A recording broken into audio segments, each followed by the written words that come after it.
هذه تقبل مثل هذه الروايات، والله تعالى أعلم.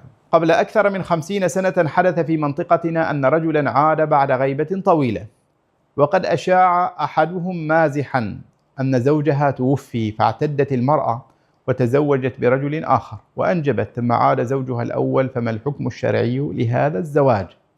حالات الغيبة، غيبة الزوج عن المرأة وهكذا بقاء المرأة زمنا طويلا دون معرفة أين ذهب زوجها، سواء كان غائبا أم مفقودا، بمعنى أنه يعرف سبب ذهابه أنه دخل في مهلكة، أم لم يكن يعرف، بمعنى أنه ذهب في سفر معتاد لا يعرف أنه في مهلكة. هذه الحالات اختلف الفقهاء فيها. حينما يرجع الزوج الآخر هل يرجع إلى زوجته أم لا؟ وهذا الخلاف قديم بين السلف رضوان الله تعالى عليهم.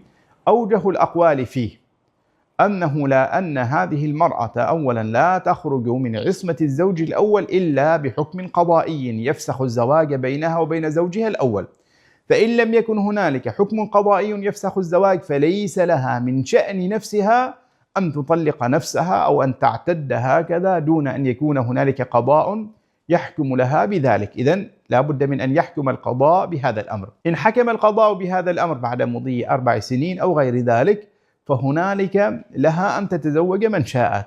ولأجل هذا أقول إن جاء الزوج الثاني فبمجرد حكم القضاء بفسخ الزواج بينهما لا يعد زوجا للمرأة، هذا أوجه أقوالهم، وأن هذه المرأة مشغولة بحكم قضائي يثبت زواجها من شخص آخر. إذن الزواج الأول قد ذهب وانتهى، فلا يخير الزوج السابق بين المرأة أو المهر أو غير ذلك. الأوجه أنها ستبقى مع زوجها الذي زوجت إياه ما دام الأمر بحكم قضائي.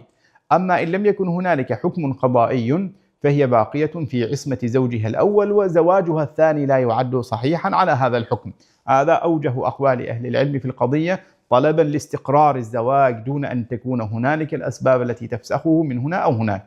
إذن قضاء القاضي بالتفسيخ بينهما، وهذا هو الأوجه في القضية، أن التطليق مخصوص بالأزواج فقط، أما القضاة فيملكون فسخ الزواج بسبب سلطتهم القضائية والقوة التي أعطتهم إياها الشريعة. هذا الأمر الأول.